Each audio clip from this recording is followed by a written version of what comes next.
Welcome to the Re-Quilibrium podcast. I'm Danielle LaCourte, and this is a conversation with Nick Holton, who is the co-director of Human Flourishing at the Shipley School in Pennsylvania, and also host of the Take a Seat podcast.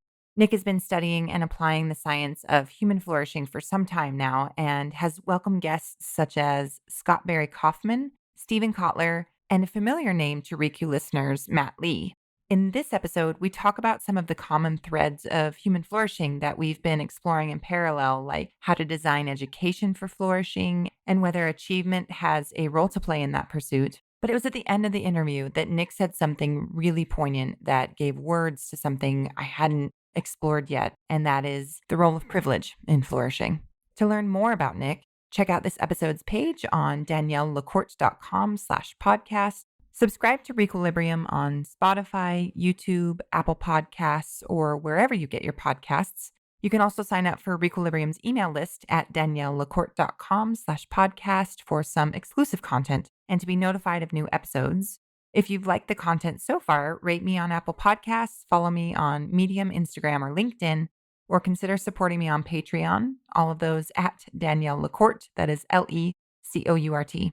So now let's get right into it. Here's my conversation with Nick Holton.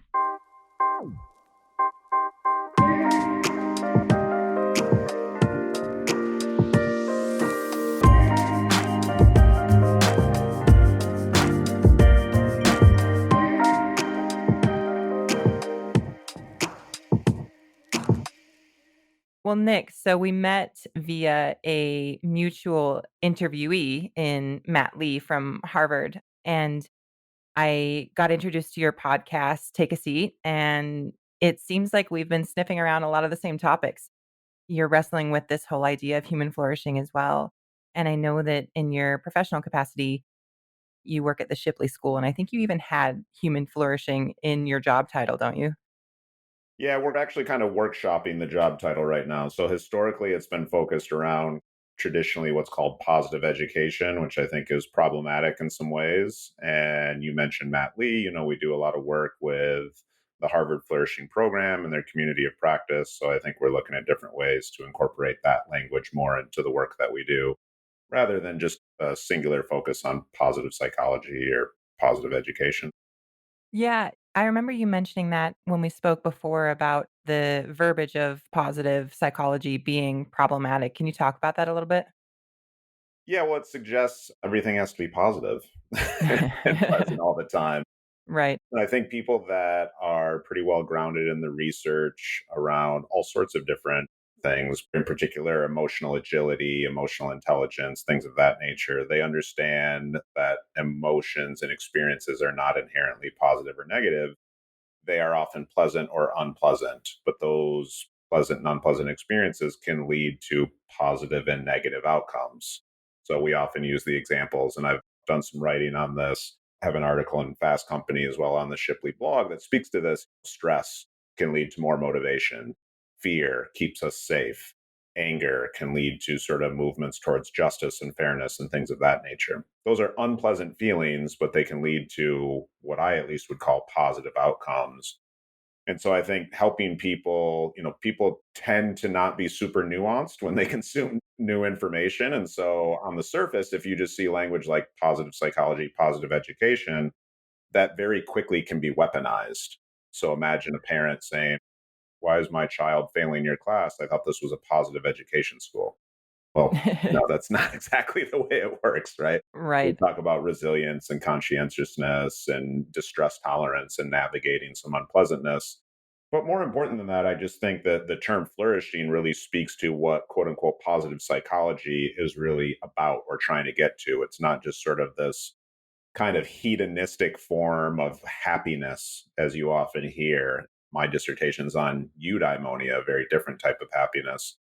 Flourishing is really more about, I think, a holistic view, right? Meaning and purpose and the development of character and being high performing, not necessarily in a grade, test score, accolades, and awards sort of way, but developing skills and competencies and a sense of mastery around the things that we really value and that help us contribute to what's meaningful and what gives us a sense of purpose.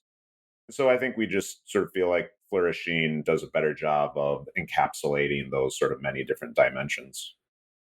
Yeah, I really appreciate that nuance too and that differentiation because I think anybody who dabbles in studying these topics enough, you hit that point where there's usually like a point of entry of something happens in your life or there's something about your life story that kind of drives you to, okay, I got to figure this out somehow. And then you start getting into it. And the more you get into it, the more you see how much of a almost systemic question it is of like, how do you live a good human life? How do I feel better? How do I navigate the world around me? How do I show up in moments authentically while also being willing to grow? And it's just this I don't wanna say landslide moment, but it's just this moment where, like, the second you pull on one thread, everything starts to kind of detangle, so getting a framework for how to think about basically how to live well and how to show up in the world as your best self, flourishing has been the best framework that I've discovered so far because it does take into account constraints. It does take into account individuality. It does take into account systems, and it's this interplay between all of those that seems to really come through in this framework of flourishing. Yeah, yeah. And in many ways, that was sort of my trajectory or entry point into this arena is when I went back for a master's. I was classroom teacher, went back for a master's degree, was kind of feeling disenchanted with a lot of classroom experiences and saying like, this ain't it. This can't be what it's really about. Went searching for answers, didn't find them, ended up going back for a PhD program, started finding things like intrinsic motivation, eudaimonic happiness, and then flow. And we were talking a little bit about flow before we started recording here. So, my point here is that I actually kind of entered into the world of flourishing through the performance lens. Like, how do I help my young people, my students, become better versions of themselves? Sometimes that might mean helping them feel better, be happier, feel well, whatever it might be, but sometimes it's not. Sometimes it's being a warm demander. Sometimes it's pushing them to kind of be better, elevate in different ways, shapes, and forms. And I think again, that's what I like about flourishing is it's all encompassing. It doesn't just have to be, again, we talked about the problem with quote unquote the positive. It doesn't just have to be perpetual pleasantness all the time. In fact, that's probably not terribly good for us, right? Right. There's plenty of Yeah. evidence that would suggest that there's an inverse relationship between consistent pleasantness and actual psychological well-being. Like we need to learn to endure some of life's difficulties and navigate them in thoughtful and appropriate ways. Yeah, and it seems like when we lose the skill of doing that is when things start to break down, is when flourishing starts to break down. I was just going back through and listening to a number of your episodes on Take a Seat, and you're hitting on these topics like resilience or post traumatic growth or all of these factors that hint at it's not always supposed to be comfortable. It's not always supposed to be happy. It's not always supposed to be positive, but there's something for you in those moments. There's a real opportunity in those moments of discomfort. And it's funny. And I think maybe because I'm coming to terms with the fact that deep down, I think I'm just a frustrated researcher doing podcasting instead. But I feel like, and tell me if this is your experience as well, that doing enough interviews with people for initiatives like this or for writing pieces or anything, just having enough conversations kind of turns you into a researcher of sorts. And you start to see these themes emerge over and over and over again. And as I've been having these podcast conversations, themes of discomfort come up a lot. And this other theme of achievement has been kind of coming in too. I interviewed University of Utah women's volleyball head coach Beth Lanier just recently, and we were talking about achievement as a playground for self-growth and self-development, and I think that that is a tricky one, and I'm curious to get your take on this because you see the topic of achievement come up in education a lot. And how do you view achievement as an ingredient in this whole recipe for human flourishing? What role does it play in how is it done well and how is it not done well? It's a great question. I think of it in a couple different ways. The first is what do we mean by achievement? So in schools, traditionally grades, test scores, where you go to college, right? I do not think that those are helpful measures. That's me personally. At the same time, if you're helping students grow in various domains, some of which are academic, some of which are social emotional, others might be character, it's helpful to have markers. We know this from basic science around goals and motivation and mastery, right? You've got to be able to kind of assess, where are you on a trajectory? Can you move up that trajectory? Are you moving up that trajectory? And that is sort of really one way of thinking about achievement. I think the potential problem you run into, and it's interesting when you think about the different frameworks around flourishing, because you mentioned Matt Lee, and of course, Harvard's flourishing framework does not include achievement, which is Mhm. ironic from a Yeah. place like Harvard, right? Now, I Yeah. asked Matt specifically about this when he came on to take a seat and chatted with us. I think it's okay to acknowledge that achievement can contribute to well being. It can be a part of flourishing. I think his argument, Harvard's argument, is that it's not necessarily essential. I don't know that that's the case. And Matt and I chatted about a little bit before we started the recording. Another model that we commonly look at is Carol Riff, her model from the psychological well being. She's at the University of Wisconsin. She very much disagrees with Harvard and says personal growth and things of that nature have to be on there. Is that what we mean by achievement? Is it grades? Is it a sense of mastery? Is it personal growth? Is it awards and accolades? And I think it really comes down to, in my opinion, the personal growth piece. What do you want to grow in? I don't know many people that would say, like, yeah, I want to be bad at what I do or what I care about, right? Okay, clearly achievement or performance matters, I think, very implicitly to a lot of people. I think the problem that you have with broad, sweeping sort of generalizations around achievement, at least in schools, is that we kind of feel like it should look the same for everybody. It's very standardized, right? And a lot of times when I'm working with clients, let's say like the Flow Research Collective or externally or working with students, one of the first questions is, what does your flourishing recipe look like? I'll put the, say, four different comparisons in front of them. So you could take Scott Barry Kaufman's sailboat metaphor from the humanistic psychological lens. He came on to take a seat as well. You could take Harvard's flourishing framework, UPenn's Perma V flourishing framework, Riff's psychological well being. You can look at all these things and say to somebody, here's the shopping list. Here's like what we're pretty confident most human beings really sort of want or desire in order to live the good life.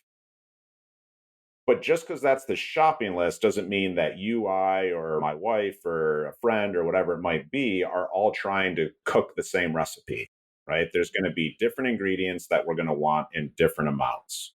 Once we organize that and we have a sense of that, then the question around achievement becomes, okay, what do I want to achieve at that's going to help me actualize that recipe? And I think the problem in schools is we typically don't care too much or as much as I would like about students' individual recipes. We kind of say, here's the standard, here's what you must do, you must learn, the skills you must acquire in order to jump through these hoops, move on to the next stage where you can jump through more hoops so that you can eventually get a job, right? That's not the conceptualization of achievement that I really love or that I think is serving not only our students, but really serving systems. We're, for the most part, graduating, I think, a lot of folks who have some core skills, have some basic skills, but they don't necessarily, you mentioned the volleyball coach, have that self exploration, that sort of sense of who did I become or who do I want to continue to become through these processes? Because a lot of it's been dictated to them as opposed to sort of self-selecting. I mentioned, right, my bias is intrinsic motivation and flow and internal triggers and things of that nature. So I'm coming at it with that particular lens. Right. Well, and I think that something that the achievement piece can miss also is the pro-social elements of it, right? And I was thinking about this in preparation for this conversation that you look at the things that we teach children and you look at the things that we teach children specifically within education systems. Granted, I only know the system I grew up in and it's varied throughout the country and throughout the world, but there's a certain standard of we are teaching not only subjects, but also how to be a person. So, how to be kind, how to get along with others, how to work on a team, things like that.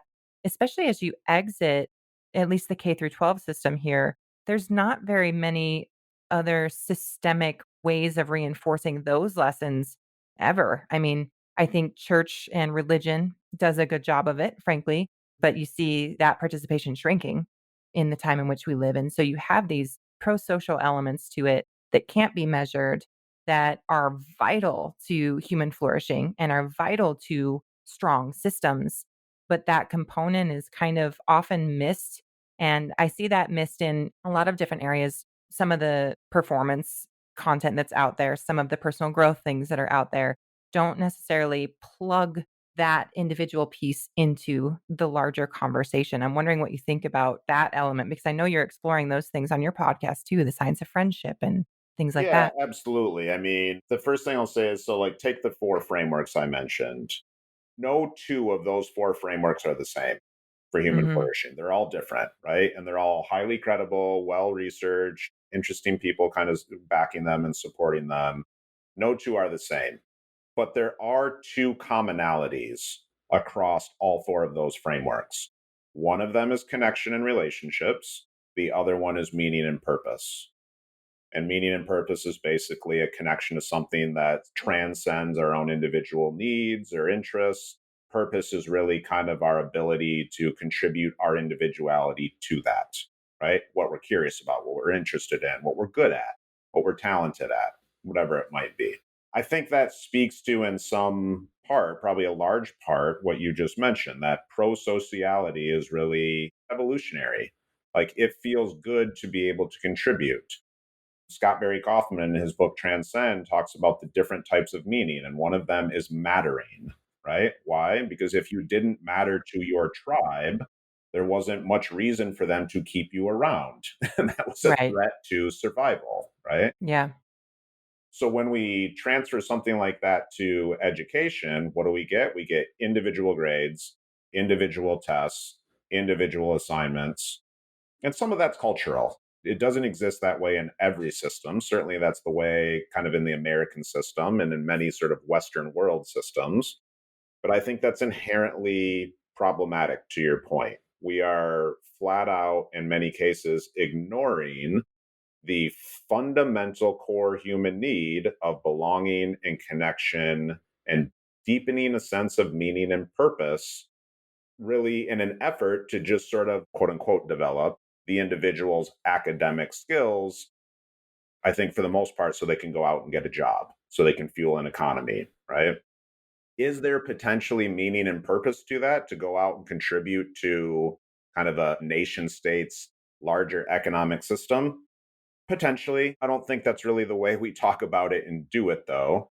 And more importantly, we don't live in an individualistic world, right? We live in an ecosystem where we are kind of interdependent on one another, where we really should be thinking a little bit more about big potential rather than just sort of the small individualized potential. So, in fact, our upcoming conference in August here at the Shipley School, that's one of the things we're emphasizing.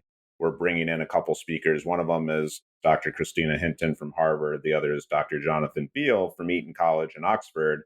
And they'll be running a session on collective achievement, right? When we work with clients at Flow Research Collective, we don't talk about just individual flow, we talk about group flow. Because ultimately, when you sort of figure out a way to contribute to the greater good, to collaborate and combine with others, I think you magnify one's individual potential. Do you need individual skills to go with it? Sure. Those are the building blocks, right? But they're not the end all be all. Right, and those individual skills almost translate more into a role. I was talking with Beth of it's really something to be on a team because a team is full of individuals, but they all bring something different and they all have a role to play. And you know that role if the team is working well. And I think it's really confusing and isolating when you have a lot of people that don't know what that feels like to plug into a group as an individual and be able to play a vital role within the group by being themselves. Absolutely. Yep. And I have a pretty deep sports background as well. I think that's one thing that athletics is really good about teaching. There's various great sources on this. I'm thinking of one of my favorite podcasts is Work Life by Adam Grant and TED. And he has a great episode called The Problem with All Stars. And he talks a little bit about, especially in the NBA, you hear this term like role players, right? Well, they need to spread the court. They need to play good defense. They need to get rebounds, things like that. Like, not everybody's going to be LeBron or Kobe or MJ or whoever it might be, but there's still a role to play. And you can still achieve on an individual level while having a little humility, playing a particular role, and being a part of something greater than oneself. It's not very well emphasized in schools. Yeah. And I was just thinking too, how do we take those lessons from sports and apply them to the outside world? Because I think about how many experiences I have as an adult now outside of that framework to do that, to plug into a team and play a role, and they're not many. And I think that that speaks to kind of a modern day breakdown of community. And now that we're having this conversation on our computers and people are sitting at home by themselves all day, and that kind of isolating component of the way that we're all working now really works against that. And so I don't know if you're addressing that at Shipley or how you're thinking about how to create those opportunities for group flow and for group cohesion. I think it's an area of growth for any school, and Shipley's probably no exception to that. Some of it, as you mentioned, there's systemic level concerns. So, as a school that has to exist and bring in students that help pay tuition and fund the school and things of that nature, what are a lot of the concerns, right? What are the outcomes that my child is going to get as a result of this endeavor?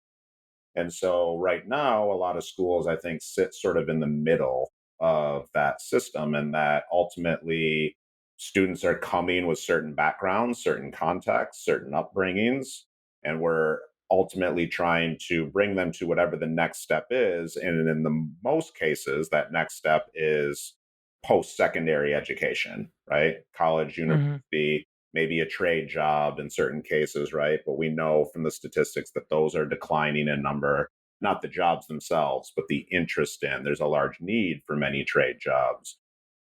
Unfortunately, on some level, a lot of schools are stuck kind of playing this game where if you want to bring kids in, if you want to bring families in, part of what you've got to do is help them understand the ways they're going to grow. And one of the primary markers of that for parents is what do they do after school? Where do they go to college?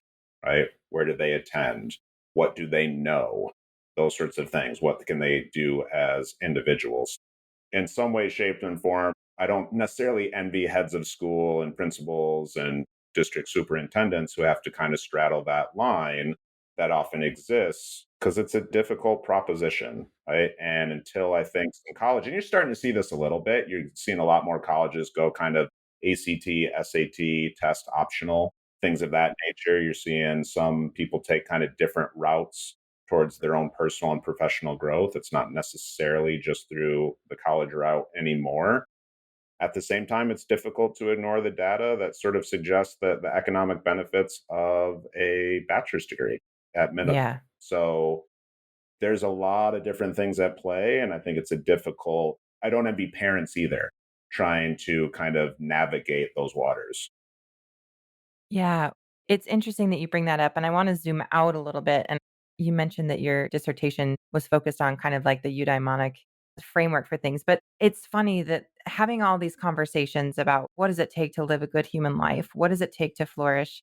It seems like humanity has been chewing on this question since forever, and so, of course, there's a point in time where philosophy enters into it, and you start studying the different philosophical conversations that we've been dealing with since we've been around.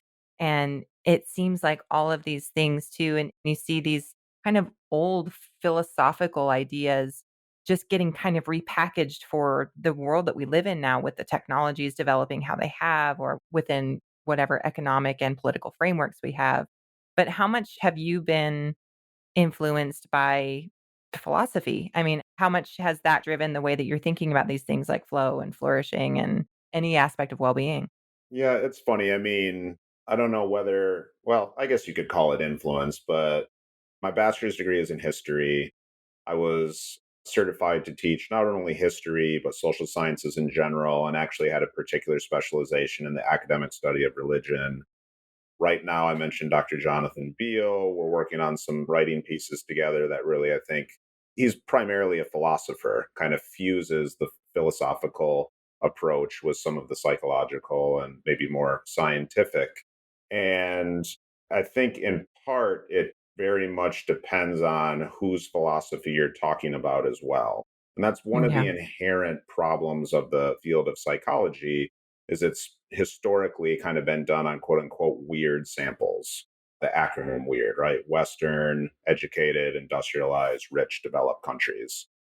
And somebody who's married to a first generation immigrant Vietnamese American, right, who both of her parents were refugees and has studied a lot of different cultures, a lot of different religions. And then I taught a course on essentially distributive justice for a long time. I can't help but stop and say, okay, is this idea of flourishing really based in generalized sense of humanity down to like a biological level? Or are there some really kind of implicit cultural measurements that are impacting the way we conceptualize it? And I think that's where you can come back to something like achievement and collective achievement, right? You're going to see distinctions in sort of the traditionally quote unquote Eastern and Western world between what achievement really looks like. In the East, it's going to be much more communal, right? In the West, it's going to be much more individualized. Certainly, to an extent, I've been influenced, I think, by those life experiences and some of the things that I've studied. And at the same time, as you can see, with sort of the changing sociocultural landscape all over the world, but particularly in the United States, I think if you're not asking those questions, we're remaining somewhat willfully ignorant, right? If you're not asking questions about the way culture and upbringing and tradition and religious values and philosophical underpinnings impact this, we're missing a really, really big piece of the pie. I was reading, it was either a podcast or reading an article a week or two ago that was really kind of critical of character education, for instance, because of it basically being value neutral, that when you take out things like religious tradition, which I have my own kind of personal feelings on, having been brought up in a particular culture that I don't think did it in a very healthy way. But when you detach character from that and you say things like, oh, you should be gritty and you should be humble and you should persevere and things like that. Well, I spent 12 years at a Jewish school. You could make an argument that Hitler was very gritty and persevered and had tremendous leadership qualities, right? But that's completely detached from morality. Like, was he flourishing? Those sorts of things are, I think, interesting and questions that really need to be thought about more deeply in the future. And I think that's where philosophy can be extremely helpful in doing so. It's not just a scientific endeavor. Right. That's something that I actually really appreciated about Scott Barry Kaufman's work. Also, the conversation with Matt Lee is when you introduce these concepts that are often viewed untouchable, like love, for example, and love adds an ingredient to the conversation about flourishing that helps frame the Hitler conundrum that you just brought up. Of like, if you're checking all these boxes for self development or mastery or whatever, but there's that missing social component of love and viewing that as a real need and a real ingredient to what we're doing here. I think that it does help balance out, but it seems like a lot of those concepts, like I said before, are untouchable in certain systems and have, at least in my view, traditionally been housed within religious and spiritual groups or communities. Yeah, absolutely. Yeah, there's a lot of different contexts, I think, in which it's interesting to explore some of these ideas.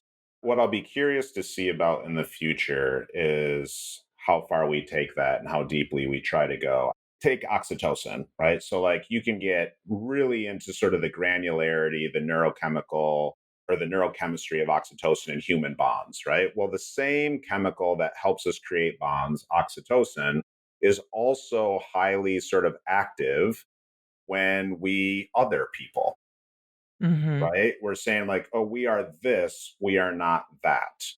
When we dehumanize people, right? And to me, you can get into that very, very granular level of science, but it still doesn't give you all the answers. You have to stop and kind of say, okay, yeah, I need to induce and create more oxytocin in order to create bonds.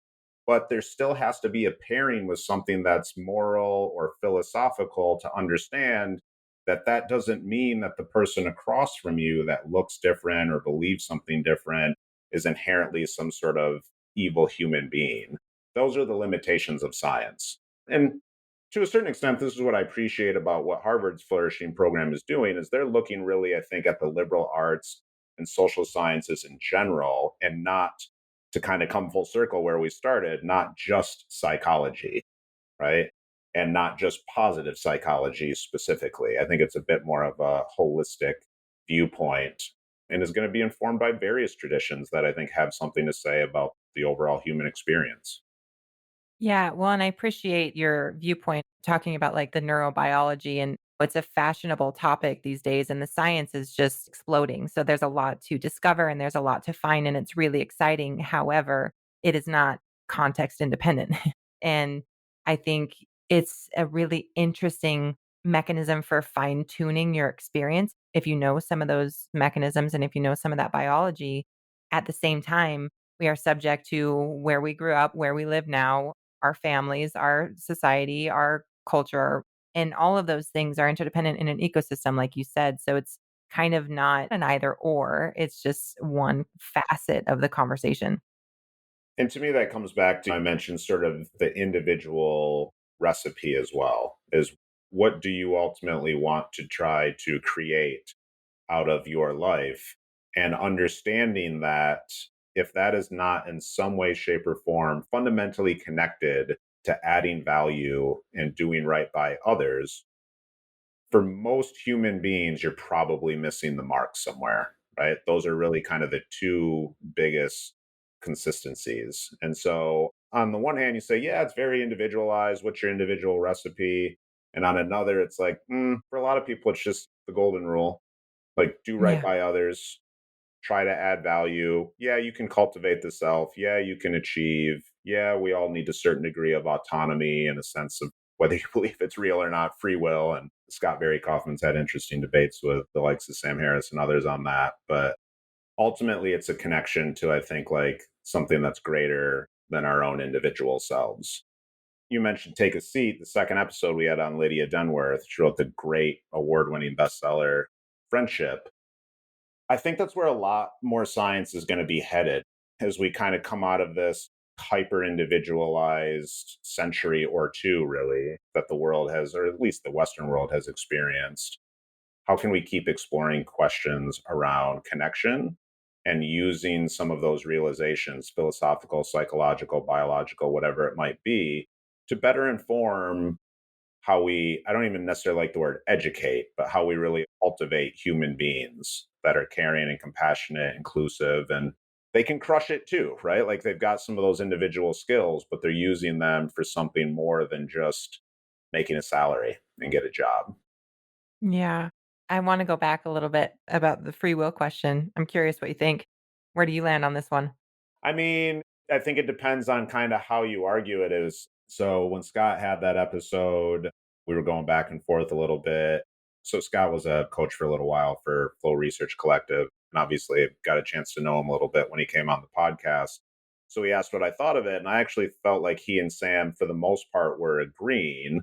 I think it's fair of Sam to take the position that to a certain extent, free will is a myth in that we don't know what's going on subconsciously. And there's all this stuff that has happened before that has led us to this moment.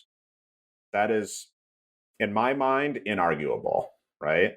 But that doesn't mean that I can't stop and have conscious thoughts, right? And sort of think about things on a meta analytical level. And as far as I know, make a conscious decision to execute a particular behavior. So I think in many ways it depends, like, what's your definition of free will? That's kind of what Yeah. I heard them arguing about, right? Yeah. They're both right in some ways. I think about this one a lot too because I agree, and I think the science is kind of catching up that there is a very strong deterministic element to our behavior, and just for even the conservation of energy, our brains can't be critically thinking about every step we take, it's energy inefficient. We'd have to eat way too many calories to even fuel that in our brains. However, I kind of view free will as a skill, maybe, or a stage of development that because it does feel like a practice of if you can see all of those things rushing in. And there are plenty of times that I'm not even going to try to do that because it doesn't make sense if I'm going to pick my kids up from school. I'm not going to be critically thinking about that. But I do agree that there is this insertion of that space. And I think I'm a longtime meditator. And I think that that's something that meditation has taught me of inserting that space so that I can see that system at play. And then, yeah, being able to make a different choice. I mean, I'm no great philosopher when it comes to the background of the conversation about free will, but as someone who's dabbled in philosophy since my undergrad, it doesn't seem right to discount the idea altogether, but it does seem like forces are working against us in that way. Again, I think in many ways it comes down to like how you conceptualizing it. Yeah. I do appreciate your point about meditating too and being able to, and Sam brings us up, kind of get outside yourself as if you don't exist in your body and see yourself acting and reacting to certain things. And certainly that would lend itself to suggest that there is some measure of free will, some level of our ability to kind of control the way we react to things and the way we behave. Yeah, that's something that I think we're going to learn a lot more about as the science continues to rapidly evolve as well. Yeah, and I think that's gonna happen sooner than later just with technologies going as rapidly as they are. Yeah. Yeah. At this point, I'm wondering about you, Nick, and, like, what is it that drives you to keep focusing on this stuff and keep wrestling with this? I mean, why is human flourishing so important to you? Ultimately, human flourishing as it pertains to education is something that I think a deep connection to, and really I gain my sense of purpose from. So, the simple way to say it is, and this is just me speaking personally, not necessarily as a Shipley representative, but I'd like to mess up the system. I think it's pretty poor at cultivating human potential and the good life.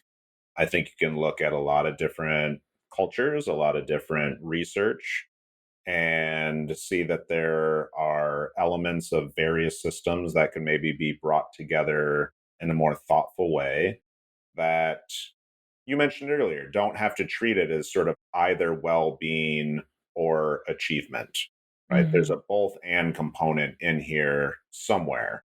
I think ultimately, if we can better understand what it takes to help human beings be their best selves, and that means feel good generally, as we said, not pleasant all the time, but generally feel well, right? And have a general sense of safety and security, even if that means some discomfort along the way, not toxicity, not trauma, right? I know people very often recover from that, but I'm not going to go so far as to say those are good things. All I'm talking about is discomfort.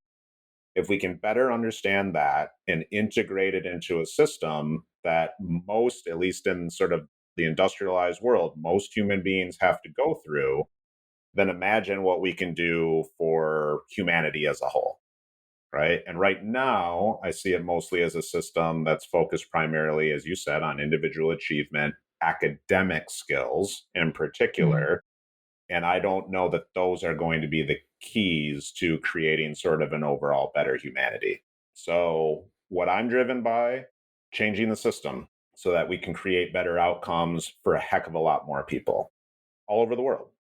And that's Yeah. ultimately what I'm hopeful for about Shipley as a whole, that it wants to continue to kind of evolve and become a school where those things can happen. And if we can do a good job of that and study it well and learn some lessons from it, then hopefully we'll have something to say in the larger conversation about what educational systems should look like around the world. I'm glad that you pulled out trauma and kind of differentiated it a little bit because that's something that I haven't touched on so much yet. And it's kind of a big elephant in the room when having any of these conversations because, yeah, trauma is different than discomfort. And trauma, I think, as a species, is the biggest thing that holds us back and perpetuates itself also. I don't know if you can speak to that a little bit of how does the concept of trauma factor into your thinking and factor into your work when wrestling with these ideas? Not so much because of two reasons. Number one, I'm no expert in it. I'm an educational psychologist, so I'm really looking at, I think, learning in a little bit more of the performance oriented lens, like I mentioned, in terms of why I went into my dissertation.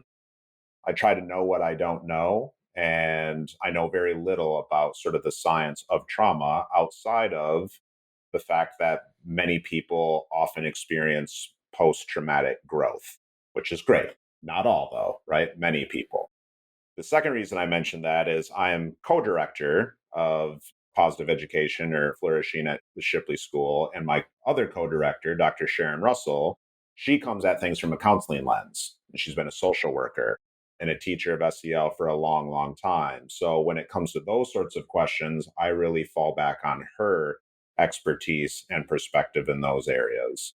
I think if I can channel some of her, she would agree that we do want to allow people in general to engage in and experience and develop an ability to navigate distress and discomfort, but that we would certainly want to stop short of people experiencing actual trauma. Right.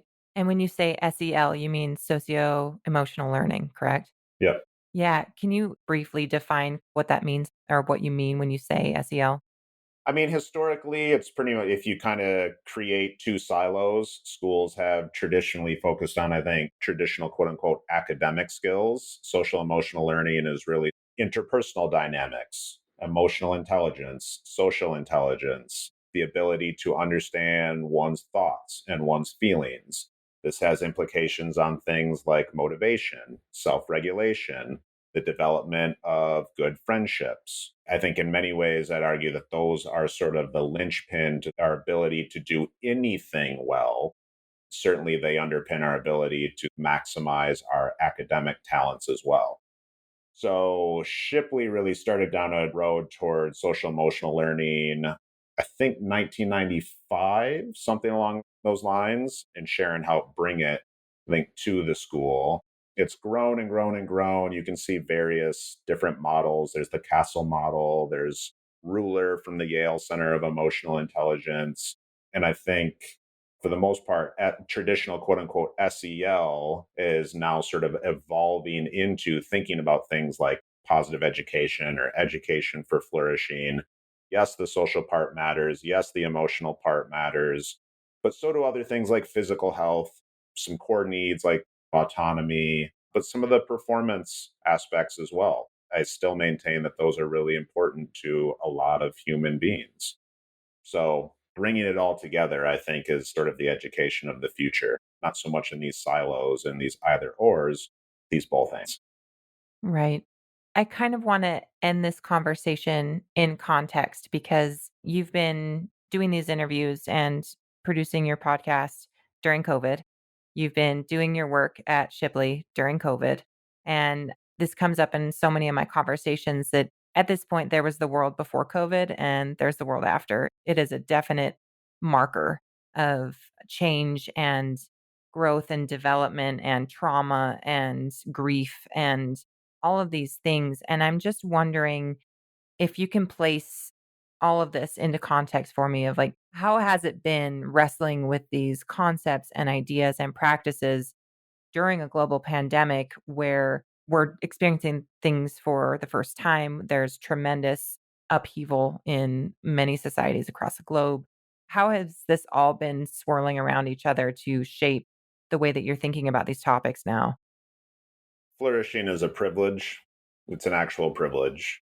When you can afford to worry about things like flow and achievement and the quality of your relationships, as opposed to not just do you have relationships or are you lonely, when you can really be focused on, I think, physical health from the standpoint of vitality, not just survival.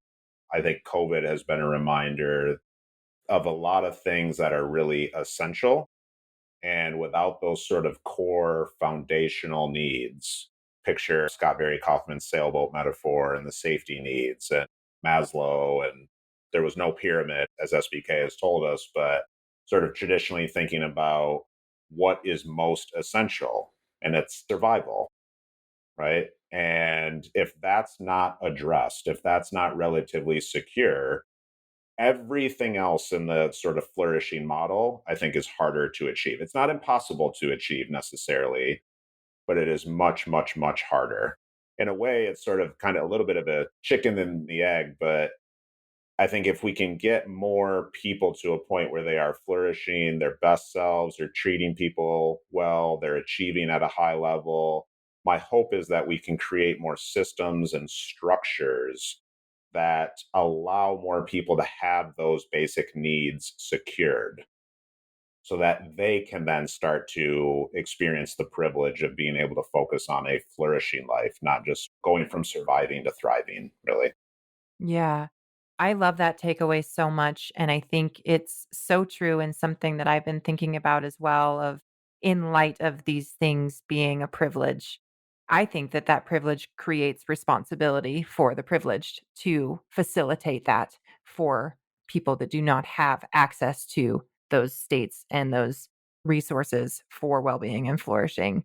And I think that if there's anything that this past year in the US has taught us, it's I say this all the time that I don't think there's any good eventuality for our country in particular that isn't together and that isn't looking out for all of those things. And going back to my statement about trauma perpetuating itself and creating these closed systems that there's no way out, I don't think that's good for anybody. I don't think that's good for society at large, especially not good for the people trapped in those closed systems.